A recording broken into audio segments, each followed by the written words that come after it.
Good morning. Let's start our spiritual practice. We'll first take a yoga class. Today we'll take the Restart 3 yoga class by Yoga with Adrienne. We've been doing this week to get us back into that routine. And well, perhaps for some of you, this might be the first time. And the link to that class is pinned in the comments or also in the video description. And what you do is you put me on one screen and then you put Adrienne's video in another screen, and then I'll count us down. I'm going to say ready, set, go. And when I say go, we click play together and then we're synchronized. After the yoga class, we're going to go straight into meditation. So I'm going to transition straight into meditation. I'm not going to come back here and talk to you. I'm going to use that sensation, that inner focus that comes with yoga, and I'm going to go straight into meditation, and I invite you to do the same. And meditation can last a while, and I hope you will attempt to join me, or you might choose that time to do something else that is fostering your self-knowledge, perhaps, and we can talk more about this later, and that's what I hope you will do. Now, you don't need to keep track. I am going to ring a bell at the end of the session, and that's how we'll know that we are done. And remember, so if you don't know what to do and you would like some suggestions or you would like some assistance with how to deal with 1 hour of meditation and you would like to attempt that, then don't hesitate to write some questions in the comments or also in the Discord. So we have a Discord where you can ask questions. You can also suggest practices. We can take different classes that you might be interested in taking. You might suggest also things that are not yoga, something like Qigong or Tai Chi Chuan, other activities that you might know about and that you might have some resource. And on Discord, you also can sign up to receive stream alerts.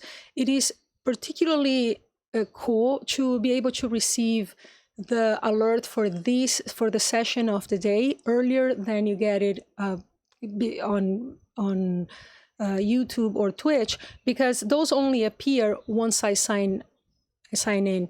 And on Discord, you receive it a little bit earlier so you can get set up. The link for Discord is in the channel info and in the video description, and is also in the pinned comment. After meditation, we'll reconvene here for a discussion, and today's topic is, what are we doing here? So the idea is, give me 1 second. Oh, I don't have the comments here. There it is. What are we doing here? What is this practice? So I will explain exactly how we are setting up the practice. What are the components that we're using here? What are the reasons for all of them? And why these components should be part of any spiritual practice, and we do them all. And so that is what we're going to be talking later today. And let me see if there's anything else to say. No, I think that's it. So what I'm going to do is I'm going to put my earphones, and if you've never done this will allow me to hear what Adrienne has to say without you needing to hear what Adrienne has to say for me. So you can put your own video aloud, and I'm not going to get in the way. All right, I'm ready. I hope you are too. And we're good to go. Are you ready? The name of the class is Listen. It's interesting. Ready, set, go.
All right.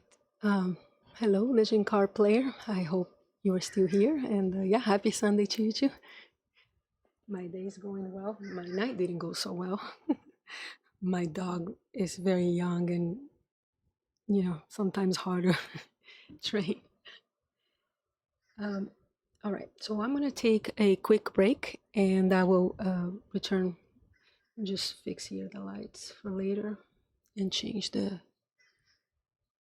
just chatting.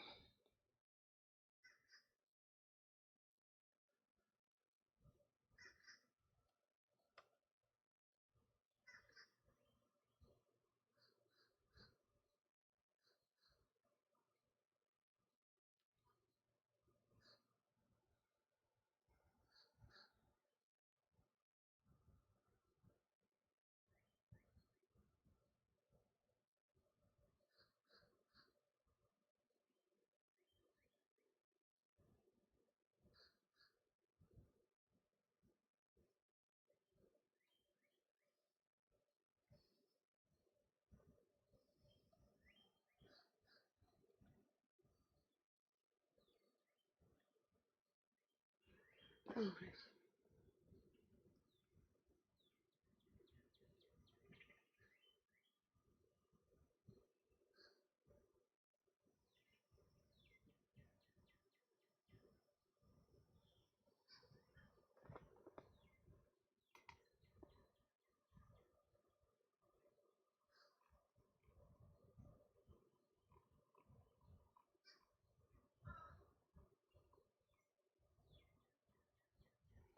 Okay, I'll be right back.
So, what are we doing here? What is this practice? And how do you set up a spiritual practice? If you notice, we always start with yoga. There's nothing special necessarily about yoga. The reason why I am doing yoga here is because we need to find a way to center ourselves. And to center yourself, you need to work with the body. It's much, much harder to meditate if you have not done some movement. The beauty of yoga is that it is made for meditation, so it has the centering capacity. And when the teacher is talented, which is the case of Adrienne and some others that I know and use, you can follow the entire class with your eyes closed. You're already coming inside. That's what she said. You're already centering inside of yourself. And that's really neat. Another thing, there's something special about stretches and some spiritual practices. One of the ways in which I think it helps a lot is because it frees your capacity to breathe. So sure, there is a part of stretching that is just being able to get into certain positions and kind of like oiling the machine so that you can be in certain positions. But I think that a lot of stretch frees the rib cage, frees the abdomen so that you can breathe better. And breathing better is extremely related to being able to meditate better. So because I focus heavily on meditation, then it is important to do things that, foster that type of well-being. for that type of practice. So this is why I do yoga. Now, if you have been doing yoga with me, you know that I am not any good. I'm not particularly flexible, nor can I do spectacular positions. So I am not a yogi in the sense of being a particularly talented person in yoga itself, nor is this the objective. So I am not trying to get better at yoga. Now, it is a fact that if we just do yoga every day, we will get better at yoga. I am better at yoga today than I was when I began. So it is natural to become better.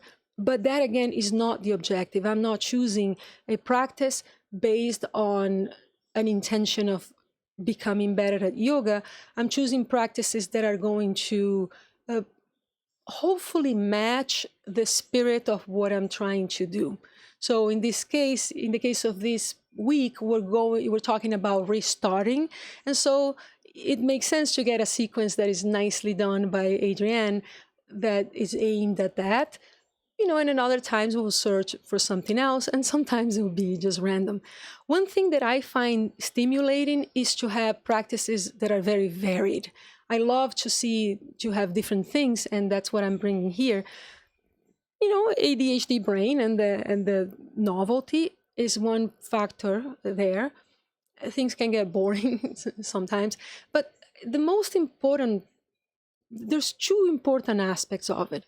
One of them is precisely so I break down the cycle of progress. So yes, we will progress. Yes, there is something to notice in progress as we keep trying and keep doing things. But at the same time, I don't want to foster in myself, and in fact in you, that idea of us sort of like improving in yoga. So I don't want to be in a race to get better, to achieve something. And so, when you have these types of practices where you want to progress and get somewhere, that goes against what I'm trying to achieve here. Because remember, what we're trying to achieve is a form of growth. And I think the variety helps there. We'll still improve, but it does not allow as much comparison as it could otherwise, if we were doing something that is a little more like a course or like a repetitive activity, like Ashtanga yoga, for example, in which you do always the same sequence, but you are able to do more and more of it, or you're able to do it better and better. So I'm trying to actually break that. And another reason is because when you don't know what's coming, because you're not always doing the same thing, it helps start focusing the mind, and because you're paying attention to that. When you know what's coming, when you know things, it's very easy to start thinking of other things. And so the objective here is to start coming into yourself. And for that, it is a good idea to focus in the body. And I find it easier to focus in the body if I am doing an activity where I don't quite know what is happening, what's coming. I know more references for yoga, but for those of you who are interested in other modalities, there are modalities that are quite well suited for this type of practice. And the ones that come to mind are Qigong and Tai Chi Chuan. So those are two techniques that are widely known that are also meant to foster some form of connection and internalization of your focus. And if you know of people who teach this well on YouTube or some other place, and you would like to try those out, then just let me know. You can write it in the comments, or you can write it on Discord, and we can incorporate those practices into our spiritual practice. So this is a possibility. And if you know of other modalities besides Qigong and Tai Chi Chuan, I am very open. I, for example, know about Sun Mudo, which is a Korean type of martial art that is also meant for this is actually the mother discipline of Taekwondo, but I wouldn't know how to learn any of that. Notice that you can't just do any physical activity. That's not going to work because there are some physical activities that are going to foster a different type of mindset. So anything that is counting 15 reps of something is really not well suited. That said, it is true that any exercise is focusing in nature, and the more strenuous the exercise, the higher the focus. So for those of you who have very high difficulty focusing, you should know that sometimes just very hard exercise can be highly focusing. I still think it's better to do this before meditation. I think, for example, if you're going to do some desk work, then perhaps having a hard workout before can be very focusing. I think we're going for something else here, and I still think it's better to do an activity that was meant for this type of end.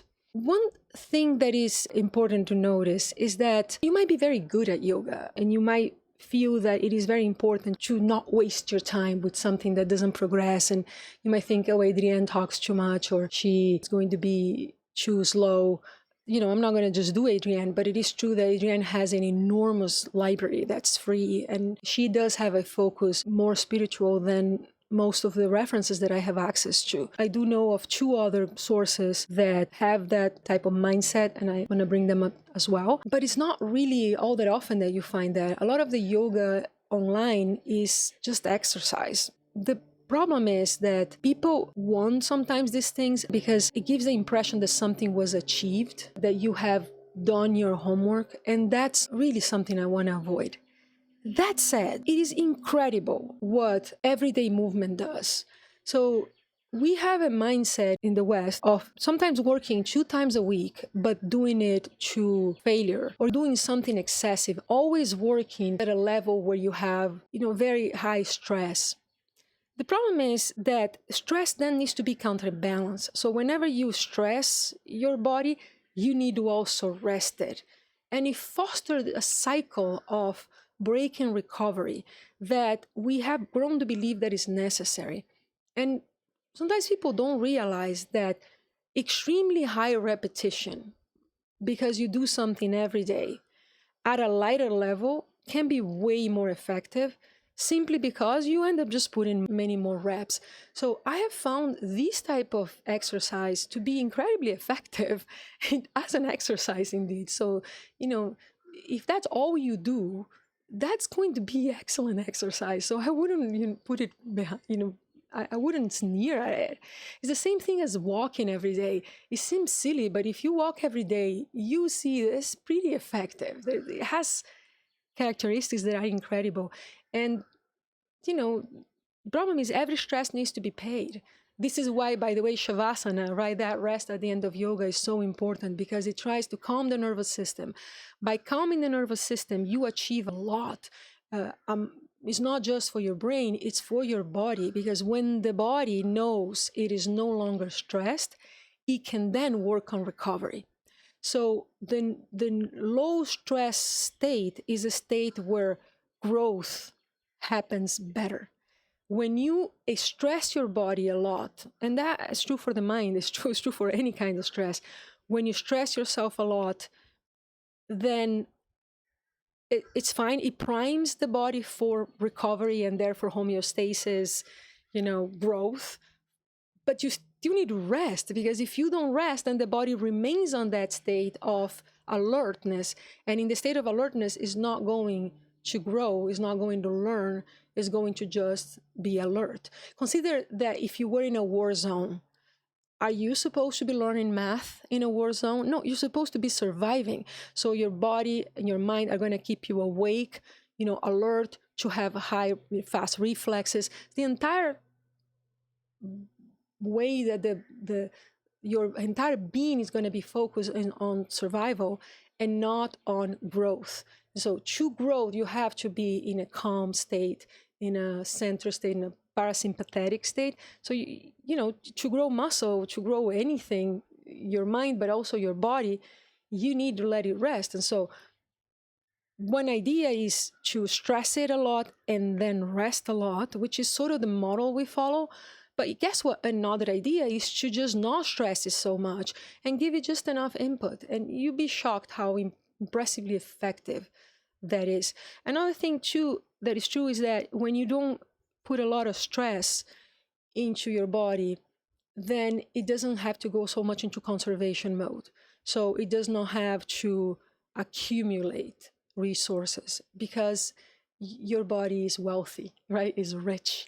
I am calm. I am nourished. I am in a, the mindset. It's not a mindset because it's the body, but the way that the nervous system is interpreting this as is there is a time of plenty. So I don't need to keep.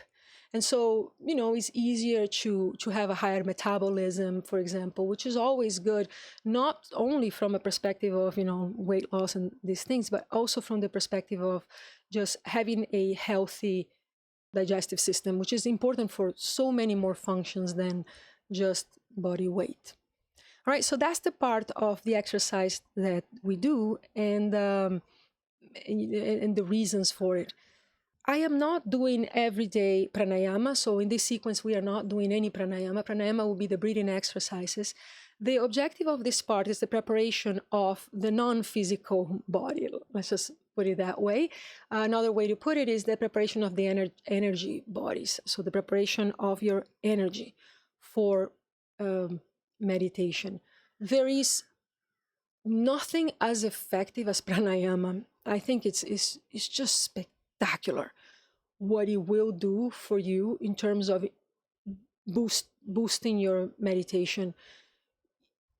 It's incredible what can be achieved with pranayama. We are going to go heavily into pranayama. I have things that I want to teach with respect to that. I have found that the resources online for us to do, that we can combine a class and a pranayama instruction moment are actually lacking. There is very little. There's really not a lot available that does what I wanted to do. This, there's a lot of randomness in the kinds of things that I come across. They don't achieve exactly what I want. And so I'm not super happy with it. So I'm going to teach you some of this stuff, and then we're going to do more of that. I have found, though, that in my case, because I've done this so much, I can get into high meditative states even without pranayama, but let's not deny how impressively effective that is. So we're going to bring that to the practice as well. And just wait, we're just restarting. And there are things to be learned also when we're not in that, making use of that particular resource. But that's something that we will do. Another thing that we will do at some point is the teaching of certain meditation techniques. And so, again, that's something that we can incorporate here. We're going to, instead of just being the free time, we can try some specific things together. So that's a plan and, something that's going to come by. But let us never lose track that this is primarily a spiritual practice. And so even though we take forays into specific techniques, at the end of the day, I want us to explore. So there is a level there in which you're trying to connect to something, or you are connected to something, and that thing calls. And if you know how to listen, it makes it very clear what is it that you should do. So there is a part of you that is going to be that's very intuitive. And so it's perhaps more important than us just walking through techniques. It's important that we offer the space for that type of pursuit. I think it's important to know techniques for some reasons. First, because if you don't know the techniques, then you don't know what exists, right? So you might just miss out on your intuition being able to connect to, oh, I need that, because you just don't know that it exists. So you can't figure it out. It requires incredible degrees of intuition to be able to invent. So it's often much easier to connect to the intuition that already knows something and just says, hey, remember that thing? You should do that thing. So it's a little bit of an easier step. So knowing things helps. Another thing is that everybody is different, and different techniques will have different bang for your buck. There are techniques that are very good for people with ADHD, for example. There are techniques that are better for people who have trauma. There are techniques that are better for people who are very disciplined. There are techniques that are better for people who are very skeptical. There are techniques that are better for people who are very spiritual already, more esoteric things. So there are different techniques for different people. And more importantly, I think, there are different techniques for you at different times in your life. For example, when I started, I would die on open awareness. Open awareness is when you basically just watch your mind. It was just horrendous. I hated it. I hated it so much that I thought meditation was not for me, because that was a lot of what we're taught. So we're taught between open awareness and paying attention to the breath. These are like the classic things that people are taught right away. And man, did I hate both of them. Well, you know what? Turns out that now I can do open awareness and I love it and I get it. And I can also pay attention to the breath. And so one of the advantages of learning techniques is that you may learn that some other technique meshes well with your current state. And there is no problem with that. Also, another thing too, the techniques are not all created equal. So if you have an open mind and you're willing to turn towards the esoteric aspect of some techniques, you're going to have much, much more advancement. So there are techniques that are weird and they cannot be separated from the spiritual. So the reason why we are taught open awareness and paying attention to the breath, those are techniques that come quite a bit from the Zen tradition. And those are the techniques that in the West were the easiest to translate. First, because they're very easy to break down into any increments you want. You can do 5 minutes, you can do 20, you can do an hour, you can do 3 days. You can do all modes of that. And for research purposes, you want to be able to do it because you want to standardize. So they have that characteristic. And another thing is that they can be cleaned out. So you can teach open awareness and paying attention to the breath without any trappings of religiosity or esotericism. And so that makes it very nice and adaptable for everybody. Well, guess what? The Zen tradition, among all the traditions, it's considered right up there among the most hardcore. This is a hardcore tradition. This is not just your run-of-the-mill type of thing. So the fact that they do those techniques and they insist on them and they do them so repetitively, that says something. These are highly disciplined standards of behavior. So it meshes with a certain kind of person. And, it's not for everybody, I think. I had enormous advancement with other techniques. In fact, I think some techniques are superior for advancement. And by advancement here, I don't mean because, we're trying to grow. So what does advancement mean? There are many dimensions to grow on. But what I mean is for you to end up seeing things and having esoteric experiences in meditation that then make you become curious and really want to do more, like the fun stuff. There's things that are way superior for that. Open awareness, it's not as good for that unless you are fairly advanced. But there is beauty on just the open space and what comes instead of what you make happen. There's something there for some occasions. So I just want to bring that up. All right. So we are providing here a space for spiritual work. Now, you don't need to meditate as I do every day. I recognize that meditating an hour, upwards of an hour every day is hardcore. And to be fair, I am keeping it somewhat contained because it would be normal for me, and in several times in my life I have done it, to meditate 3 hours, to meditate many, many hours. And I think that gets a little bit unwieldy for other people to adapt to. But I still think that anywhere around an hour or something like that is something that everybody should aim at, because that's where you get certain benefits. That said, it is hard. It's like really not for everybody, especially not for everybody when you're starting.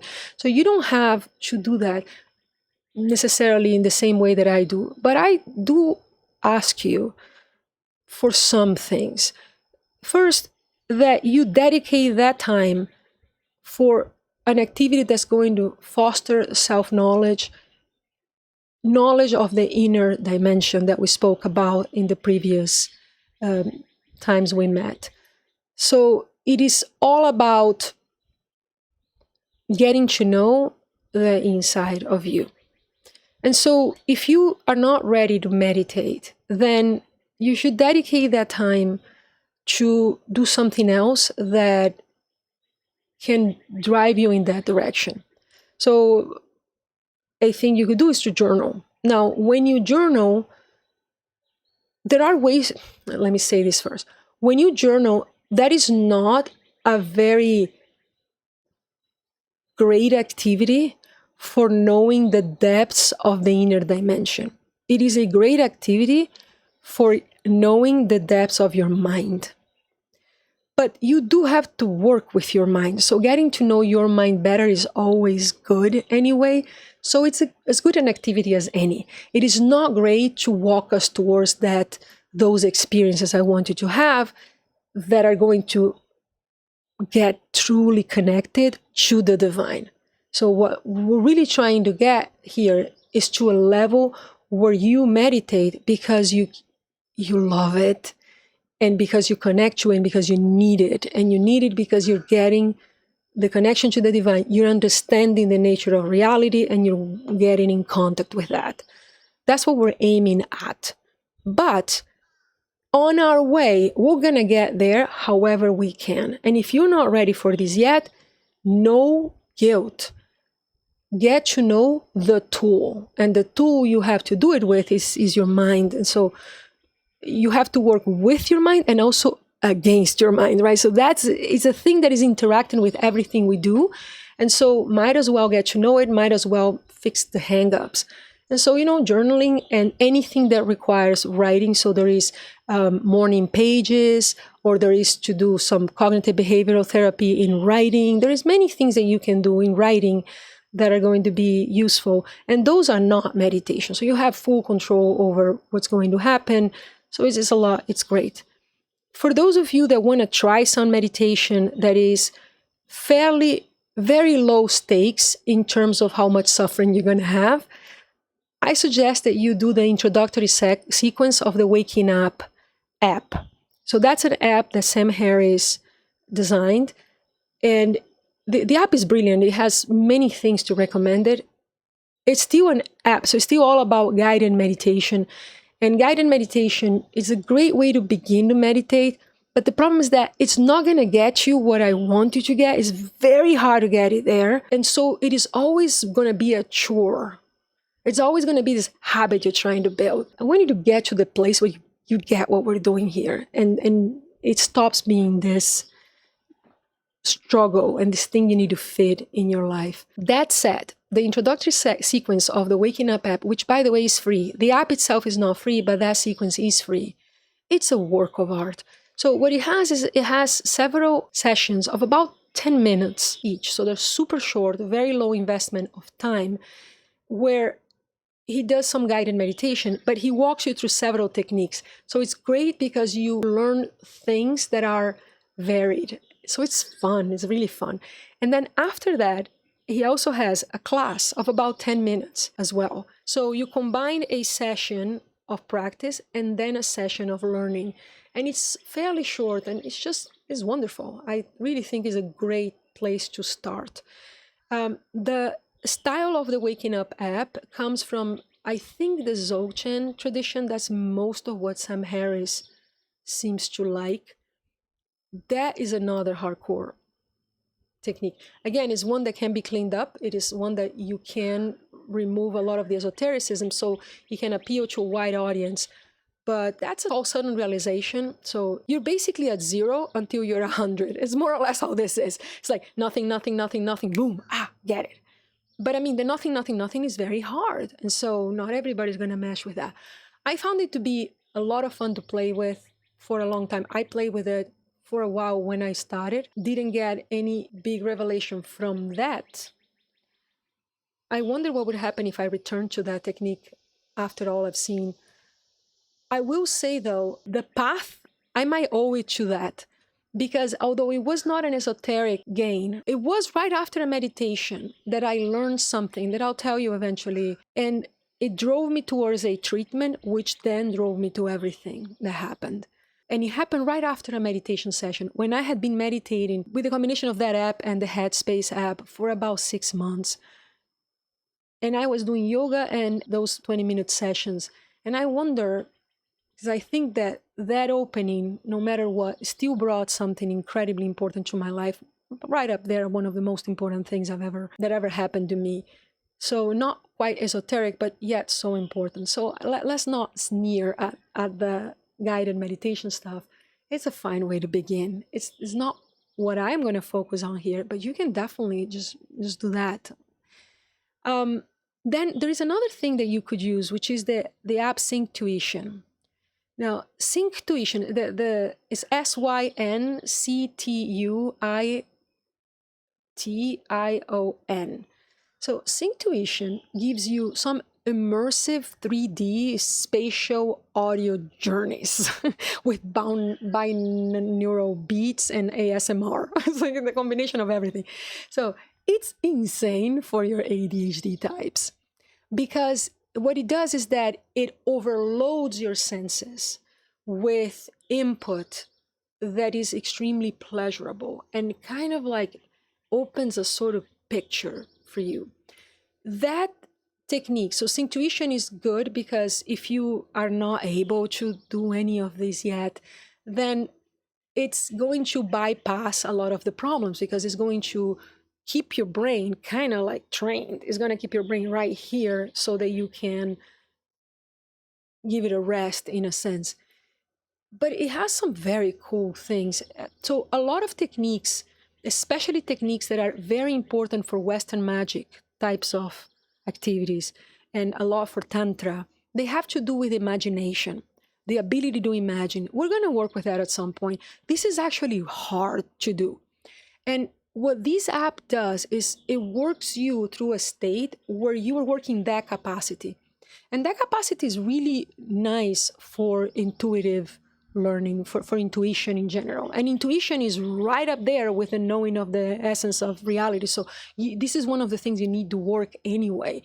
And so I think it goes very well in that direction. It's super, super trained, right? So it's not going to allow you to be free and exist like a baby and just, experience and try to grow in an exploratory manner. It's going to train it in that direction. But hey, it's just wonderful, and it trains that kind of capacity. Now, that is, again, another app that's paid and is expensive, but I think they have a 7-day free trial, and they might have some of those sessions be free forever. So you can see what it does for you. And, as with everything, I think buying a month of it is not that expensive. So after 7 days, if you still like it, then you can just keep going a month. And after a month, you just switch the activity.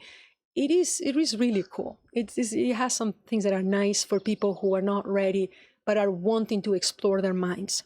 Then another thing you could do, and which, by the way, I love to do every once in a while myself, and I'm probably going to bring it back for myself, is the Paul McKenna app for hypnosis. Now, hypnosis is also another one of those things that are high up there. So hypnosis, there are meditations, like Eastern style meditations that are actually hypnosis style meditations. So something like Yoga Nidra with installation of Sankalpa, this is how this is called. Those are basically hypnosis. So hypnosis works with your subconscious, then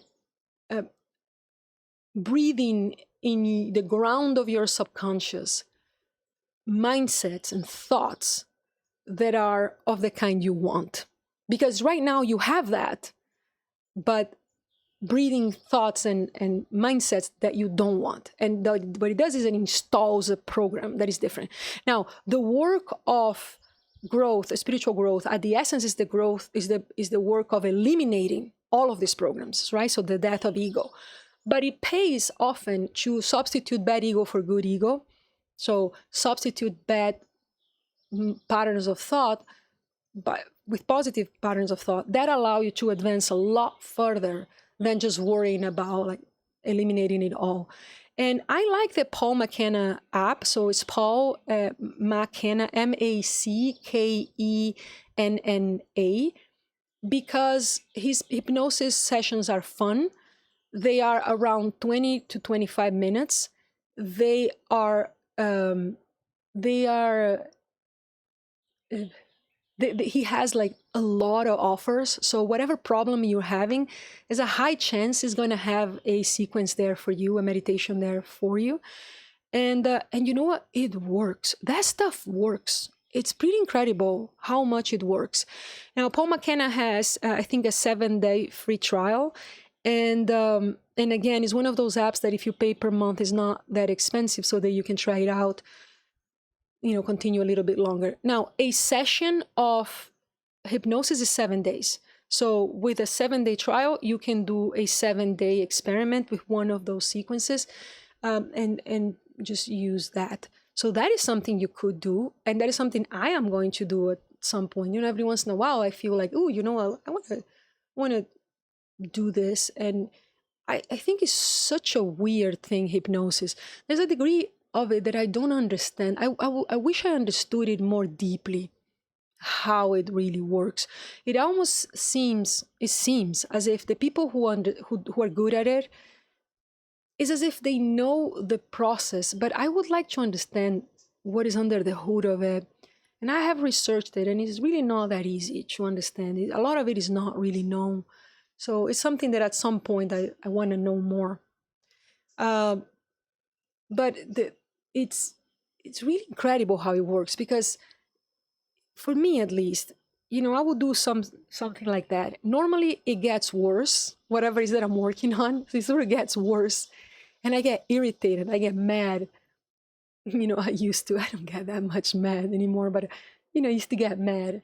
And then somehow magically, within around a month, something happened and that thing got solved. Now, I could then identify that thing happened. But was it though? What happened? Let me give you an example. So I once did a hypnosis sequence for quitting sugar addiction. And I was mad because I was kind of eating more sugar after doing it. I was, what the heck is going on?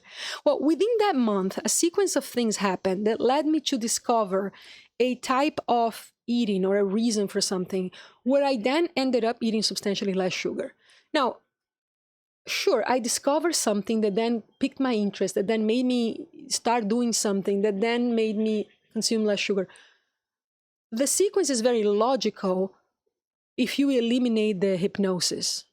But weirdly enough, I had done a hypnosis. So it's almost as if you had done like a magical spell, and then it worked by the universe reorganizing itself to give you that. You know what I mean? In a way, it's like that.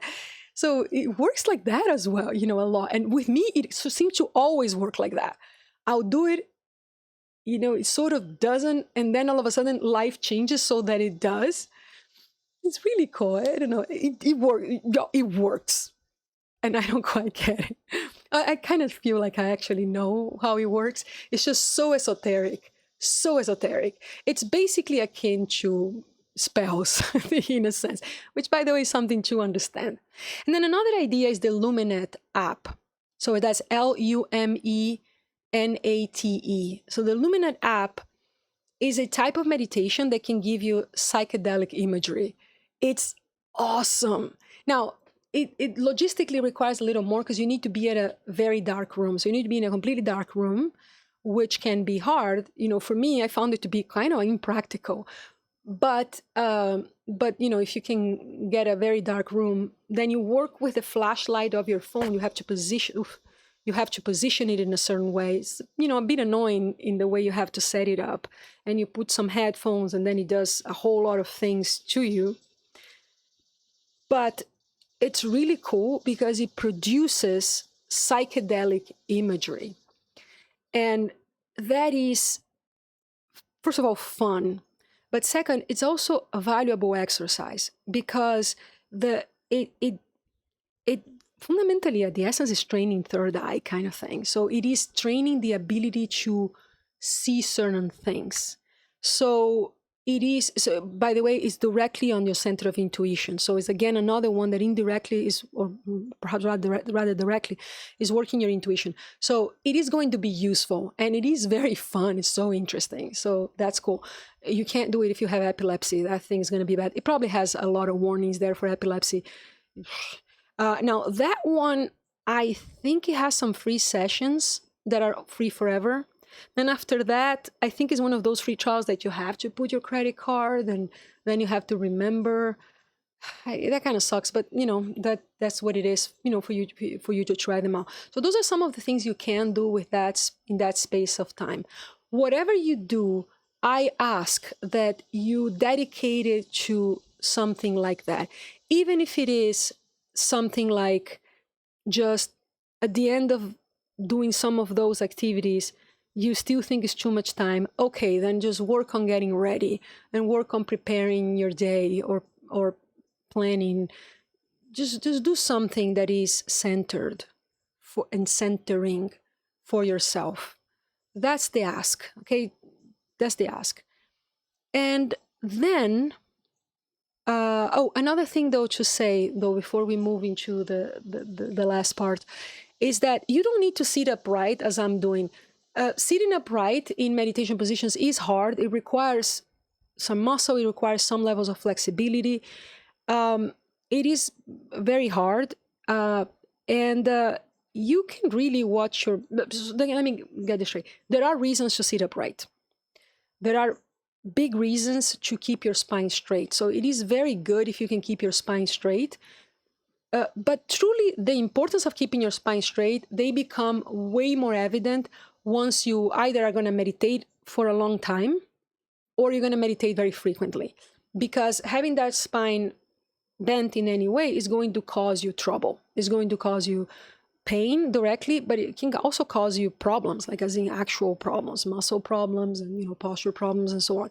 So there's that physical part. And then there is an energetic part that has to do with the spine. So there are reasons for you to do this, to attempt to have your spine straight. That said, do you have to keep your spine straight for a 20-minute session? Just be comfortable. So it's okay to sit on a chair, and it's also okay to lay down, and laying down has the advantage of keeping the spine straight. Now, laying down is rather painful if you're going to do it for a long time, but laying down does work. I have done a lot of meditation laying down. Now, is it ideal? Define ideal. I think the ideal is that you do things. That is the ideal thing. Whatever gets in the way of you doing practices should be eliminated no matter what. So it's ideal in that sense. Is it ideal from an energetic point of view, from an attention point of view? No. So laying down is, your brain is not as sprightly. So it is easier, I have to say, to get into the dhyana state, to get into more elevated states, to see things when you are vertical. That's a fact.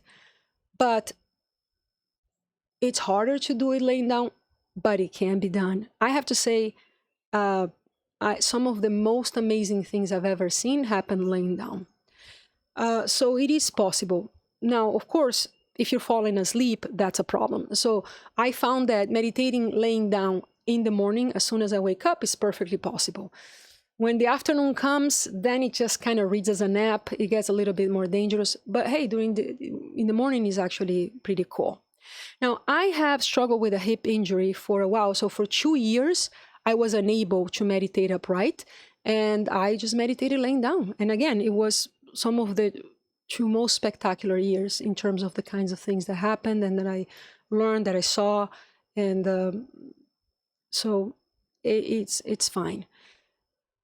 Even now, for example, I'm not really healed completely. I can take about 20 minutes without pain. You see me meditate a lot longer. I am often in pain, but then again, I can use pain. And so that's something to discuss another day. So how to meditate with pain and how to meditate on pain. And it's very cool. There's things to learn there as well. But, in my case, I'm in pain. And so sometimes I might just, if a day is very bad or something like that, decide to meditate laying down myself. That's, by the way, why I meditate with that little stool, so to try to decrease a little bit of my issue. So I have injuries. A lot of people have injuries, and you have to do whatever you have to do. And it's perfectly possible to advance with those limitations as well. All right. The most important part of what we do here is the practice. So it is that time. So everything is around that time. That is the priority. This is why we spend the most time there. Well, sometimes we do talk a lot. I talk a lot. But it is definitely the most important piece, because you can talk and talk as much as you want. You can learn as much as you want intellectually. If you don't practice, you're never going to advance. So the practice is very important. I also will tell you eventually about the notion of the practice and detachment. One of the most important things about spiritual advancement is the learning of detachment, and which we're going to discuss. And the learning of detachment requires practice, because you cannot practice detachment. You can only practice other things, which then lead to detachment. So it is fundamental in many ways, but also anyway, no, there's no but also. It is fundamental. That is the focus of what we do. Whatever you do to practice, you must do. I feel like there was something I wanted to say about the practice before we move into the learning. Let me see if I had it written down. Yes. So what I'm opening here is a space where you have the structure and where you perhaps may have some community. Now, that time can be spent in the... So I am focused here on techniques that are sort of on a non-dual mentality. So a lot of the Eastern things are going to fit very well. So you're going to see me teaching you a lot of Eastern techniques. There is also quite a bit to talk about with respect to Western magic. There is a theurgic Western magic, so a Western magic that is aimed at knowing the essence of God. A lot of Western magic is like that, and a lot of Western magic has a huge amount of influence or confluence with the Eastern techniques, Eastern belief systems, Eastern knowledge. So there's some of these things that we can talk about. I also have enormous roots on the native traditions because, you know, having been raised in Brazil and been born in Latin America, and having family that lives in areas where you can have access to all these things, we're also going to be discussing things like psychedelics and the traditions that come from the native groups that also are non-dual. So there is a band here with me that is non-dual, but the space exists for anybody. And so, you know, you can use that for Bible reading, for example, which is also another activity that is very valuable on its own. So you use that space for practice. Now, no spiritual practice is complete without abstract learning. The reality is that when you want to advance, the most important thing is to practice. But it is also important to learn about things. No practice is complete without theoretical learning. And there are many reasons for it. But the more advanced you become, the more important the learning becomes, which is why I'm coming back here and talking. And the most important reason for that is because of the nature of intuition. Now, the whole point here is connection, right? Connection to the divine, the understanding of the nature of reality, and so on. The nature of that learning, we're going to talk about that a lot in this in this practice, not today, but the nature of the learning that needs to happen for you to have a spiritual growth is of an intuitive nature. So you need to learn to connect to an intuitive part of you, so a part of you that is able to collect information and perceive things without a middleman, without a reasoning piece. So it is that part of you that downloads information. It is also that part of you that sees what is there to see. You know, so if you're going to have experiences, that's the part of you that does it. Now, the problem is that people think that to have better intuition, you need to be sensitive. You need to be, somebody who can connect, somebody who is intuitive. And that is true. You do need that. So it's not like you can escape that part. You need to have that level of that ability. But that is not enough. Or rather, that is not enough for the best forms of intuition. People really forget, or people don't really know this, that you need also to have concepts. Because intuition, at the essence, is not human. And I'll leave this right out there, and one day I'll defend it. Intuition is not of a human nature, which means that even though you can have this notion of understanding, you may not be able to know what you understood. It is similar to people sometimes people have like a psychedelic trip, and then they know that they knew everything, but then they come back and they can't remember nothing. The reason for that is because you knew something at an intuitive level, but you had no concepts to be able to hold on. To hold on to things, you need to have a place to put them. Because the only things that human can remember are things that are made of concepts that human can comprehend. So the more concepts you know, the more you're going to be able to keep whenever you have those types of experiences. And so knowing things and knowing the relation of things is very important. And so that's why I'm talking here. So the fact that you know words, so let's think about this. First of all, the only person who has good physics intuition is a physicist. Like, have you ever heard of a person who out of nowhere came out with unbelievable physical knowledge? Now, I've heard of some cases like that, but I've never heard of them actually contributing to science in a sense. So maybe they must exist, and perhaps some exception. The fact is that the amount of intuition that you need to be able to get something for which you have no concepts it's really enormous. The fact is that who has physics intuition? Physicists. Who has math intuition? Mathematicians. Who has medical intuition? Physicians. So people who know a lot about something can connect and bring about the stuff that has to do with that. So imagine that you know the word ego, but you know it in a colloquial sense. So you know ego as being like, this person thinks too much of themselves. So, like the classic regular meaning. Then let's just say that you're receiving an intuition, a piece of information or something, you're connecting to a knowledge that at the essence has to do with the sense of self. So ego in the more deep meaning. Will you be able to hold on to it? It's very hard. It's very hard if you don't understand ego in that way, because you're not talking about being full of yourself. You're talking about something else. You see, so if you lack the words, it's very hard to keep the knowledge.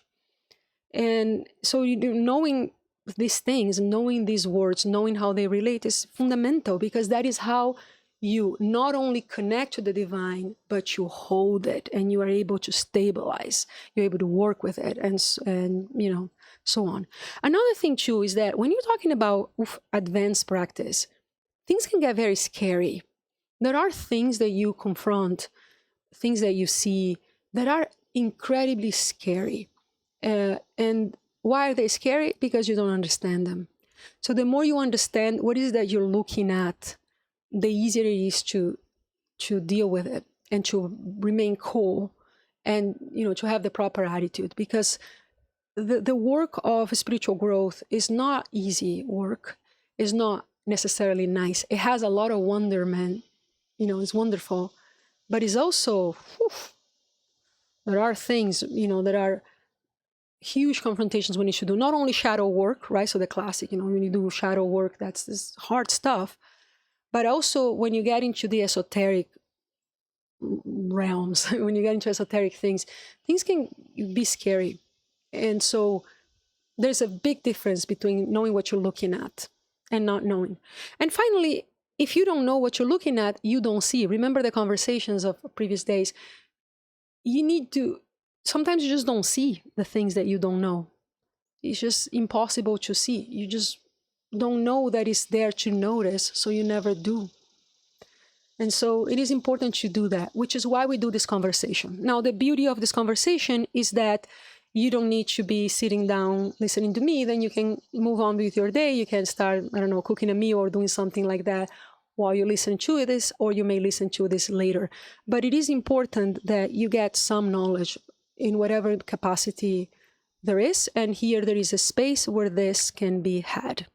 So this is it. And so with that, we conclude not only what are we doing here, and you see how the practice is structured in a very non-random manner, right? So we are fundamentally doing some movement and doing some practice, which is the meat of this, and then we are discussing knowledge that is to be had. It's exactly what a spiritual practice should be, and that's the message as well, which is that if you're going to set up a spiritual practice, it needs to have those three components. In whatever way you're going to do them, it needs to have the three components. You need to have a ritual that is able to center you. You need to have practice, and then you need to be learning. And I mean that in an intellectual level. You need to have those concepts. Is going to make everything much easier. So the three components, they fit any practice of any religion, of any tradition. They still have to be there. And so here is a space for that, which is lacking in today's world. I mean, if you live in a community that is very close-knit, that has a lot of traditions and a lot of rituals and things like that, you might have that access. Our life does not have a presence of a lot of those. And so here it is. This is your church, and welcome. All right. So with that, I'll let you go, and I'll stop. And again, as usual, I hope this was useful.